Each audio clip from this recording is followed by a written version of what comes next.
Lucifer ചെയ്യുമ്പോൾ തിരുവനന്തപുരത്ത് നിന്ന് കുറച്ച് ദിവസം എൻ്റെ കൂടെ നിന്നായിരുന്നു. അപ്പോൾ രാത്രിയിൽ നമ്മുടെ മുരളി ഗോപി അതിൻ്റെ അടുത്താണ് താമസം.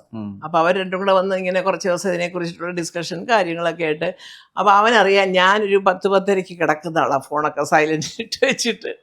അപ്പോൾ മോൻ തന്നെ പറയും, അമ്മ എന്തെങ്കിലും ഒരു ഫ്ലാസ്കിനകത്ത് ബ്ലാക്ക് ടീ, ഒന്നിനകത്ത് ബ്ലാക്ക് കോഫി, ഇങ്ങനെയൊക്കെ അമ്മ വെച്ചേച്ച് അമ്മ കിടക്കാമ്മേ എന്ന് പറയും. അപ്പം ഞാൻ പറയും, മോനെ ഇപ്പം ഞാൻ ഇച്ചിരി ലേറ്റ് ആവാൻ്റിന്ന് എനിക്ക് ഈ പറഞ്ഞതിൻ്റെ വിട്ട മുരളിയും വലിയ കാര്യമാണ്. ഞാൻ ഒരുപാട് ബഹുമാനിക്കുന്ന ഒരാളുടെ മകനെന്ന് ഒരു മാത്രമല്ല, മിടുമിടുക്കനായ ചെറുപ്പം, നല്ല എല്ലാ കഴിവുമുണ്ട്. എഴുത്തിന് എഴുത്ത്, സംസാരത്തിന് സംസാരം. അതാണ് ഞാൻ പറഞ്ഞത്, അതൊക്കെ നമ്മൾ ശീലിക്കുന്ന പോലെ ഇരിക്കും നമ്മുടെ വാക്കിൽ വരുന്ന വാചകങ്ങളുടെ ഒരു മാന്യത എന്ന് പറയുന്നത്. അപ്പം അന്ന് കണ്ടിട്ടുണ്ട്. അപ്പം ഞാനിതുപോലെ പറയും, എൻ്റെ ദൈവമേ. അത് കഴിഞ്ഞപ്പോൾ എമ്പുരാൻ ഞാൻ പറഞ്ഞു, ആരും ഒരു വർഷത്തേക്ക് ഇനി രാജുവിനെ വിളിക്കരുത്, ശല്യം ചെയ്യരുത്. കാരണം അവന് ഉറക്കമേ ഇല്ല. എല്ലാം കഴിഞ്ഞ് 10-11 മണിയാകുമ്പോഴാണ് അവൻ്റെ ലോകത്തേക്ക് പിന്നെ കയറണ്ടേ. അപ്പോൾ വിളിക്കുമ്പോൾ മറ്റേ സൂമിൽ മീറ്റിങ്, മറ്റത് മറിച്ചത്. ഇതൊരു അമ്മ മനസ്സിലാക്കി നിൽക്കുന്ന പോലെ എല്ലാവരും നിൽക്കത്തില്ല. അപ്പോൾ ചിലപ്പോൾ സങ്കടം പറയാം, ഇവിടെ രാജു കണ്ടില്ലല്ലോ ഉണ്ണാന്നൊക്കെ ചോദിക്കും. പക്ഷേ നമുക്കറിയാം ഊണല്ല പറഞ്ഞാൽ അച്ഛ ഇത് അത് തന്നെ സുഖമായിട്ടിനും. ഒരു പടത്തിൻ്റെ ഒരു ക്ലൈമാക്സ് ഒക്കെ ഷൂട്ട് ചെയ്യുമ്പോൾ വിളിച്ചു കഴിഞ്ഞാൽ മനുഷ്യനിവിടെ അടിയും കൊണ്ട് നമുക്ക് പിന്നെ ഇങ്ങനെ അദ്ദേഹം ഇങ്ങനെയായിരുന്നു, അടിയുണ്ടോ ആര്, ക്ലൈമാക്സ് ഫൈറ്റ് എടുക്കുവാടി, മനുഷ്യൻ തളർന്നിരിക്കുക, നാളെ രാവിലെ സംസാരിക്കുക. ഇത് തന്നെ അദ്ദേഹം പറയാം. അപ്പോൾ ഇതെനിക്ക് കേട്ട് ശീലമുണ്ട്. അപ്പോൾ എനിക്ക് മനസ്സിലാവും പാവം തളർന്നിരിക്കുകയാണ്. ഇത് കാരണം രാത്രിയിലൊരു ഫൈറ്റ് തുടങ്ങി, ഒരു 7 മണി 7:30 മണിക്ക് തുടങ്ങിക്കഴിഞ്ഞാൽ ചിലപ്പോൾ 2 മണി 2:30 മണി വരെ പോവും. ശാരീരിക ക്ഷീണം എന്തോന്ന് വിചാരം എളുപ്പമാണോ ഇതൊക്കെ കെട്ടി തൂങ്ങി അങ്ങോട്ട് പോകുന്നത് ഇങ്ങോട്ട് പോകുന്നതൊക്കെ, ചാടി മറിഞ്ഞ്. അത് ഇതിനകത്ത് എമ്പുരാനിൽ പറയായിരുന്നു, മോഹൻലാലൊന്നും ഒരു ഡ്യൂപ്പ് പോലും ഉപയോഗിച്ചിട്ടില്ല.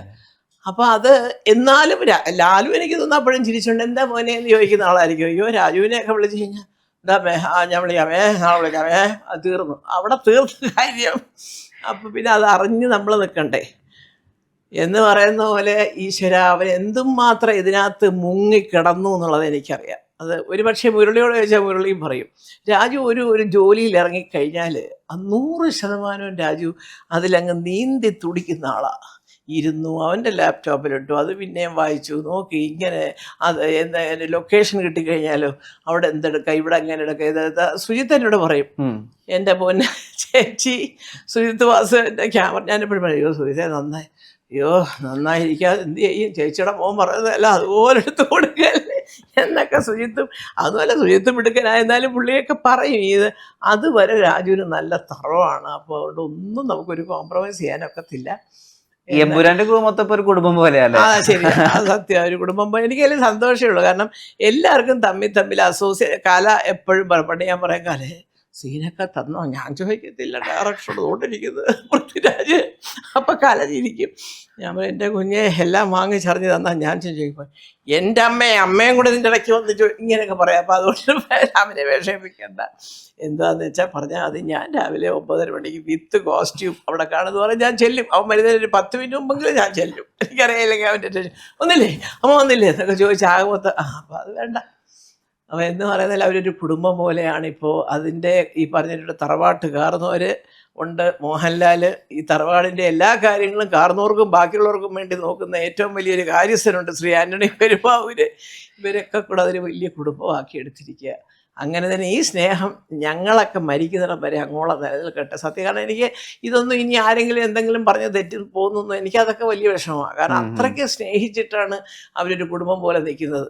ഞാൻ എല്ലാവരോടും പറയുന്നതാണ്, എൻ്റെ സ്വന്തക്കാരോടും ബന്ധക്കാരോടും ഈവൻ മരുമക്കളോട് പോലും പറയും. ഞാൻ പറയും അതിനെ പറ്റിയിട്ടുള്ള സംസാരങ്ങൾ. കാരണം അവനറിയാവുന്ന അത്ര ഇവർക്കൊന്നും അറിയത്തില്ല.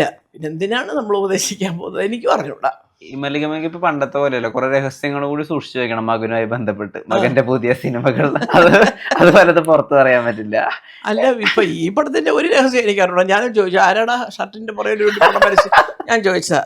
അപ്പോൾ ഇന്ദ്രൻ പറയത്തില്ല. അത് മാത്രം അമ്മയുടെ ഇളയ മോനോട് ചോദിച്ചാൽ മതി എന്ന് ഇന്ദ്രൻ പോലും ഇവിടെയൊക്കെ. ഞാൻ പറഞ്ഞു, ആരോ ആവട്ടെ, നമുക്കും ഇരിക്കട്ടെ, ഒരു സസ്പെൻസ് പടം കാണുമ്പോൾ അറിഞ്ഞാൽ മതിയല്ലോ എന്ന് പറയും.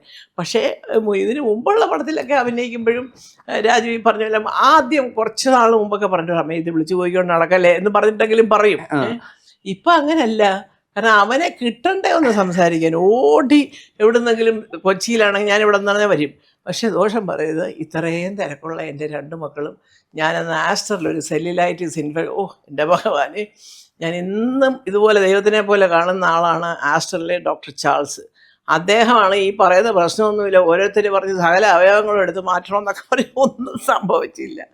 സുഖമായിട്ട് ഞാൻ വന്ന് എൻ്റെ ബ്രദർ അമേരിക്കയിൽ നിന്ന് വന്നു. അപ്പോൾ അന്ന് ലഡാക്കിലെങ്ങാണ്ട് ഷൂട്ടിങ്ങാണ്. അവിടെ നിന്ന് രാജു ഓടി വന്ന് 2 ദിവസം ഇവിടെ നിന്നു. ഇന്ദ്രൻ ഷൂട്ടിങ് നീട്ടി വയ്ക്കുന്നു. അപ്പോൾ ഞാൻ വിചാരിച്ചു, ഈശ്വര ഇതുപോലെ എനിക്കിത് ഇവിടെ എന്താണ് വേണ്ടത്? എനിക്കൊരാവശ്യം വന്നപ്പോൾ എൻ്റെ മക്കൾക്ക് സങ്കടവും വെപ്രാളവും ടെൻഷനും. ഒരു ചെറിയ കീ ഹോൾ സർജറി ആയിരുന്നു. എന്നിട്ടും അന്നത്തെ ദിവസം കാലത്തെ 7 മണി തൊട്ട് വൈകുന്നേരം 7 മണി വരെ ഞാൻ ഉച്ചയ്ക്ക് റൂമിൽ വന്നു. 12 മണിയായപ്പോൾ അവിടെ ഇരുന്ന് അതിനകത്ത് പാരഗൺ എന്ന് പറഞ്ഞ റെസ്റ്റോറൻ്റ് ഉണ്ട് ആസ്റ്ററിൽ. അവിടെ നിന്ന് ഇവർ ഫുഡും ഒക്കെ വാങ്ങിച്ച് കഴിച്ച് സുഖമായിട്ട് വേറെ റൂമിൽ ചെന്ന് അവിടെ ഇരുന്ന് മേ.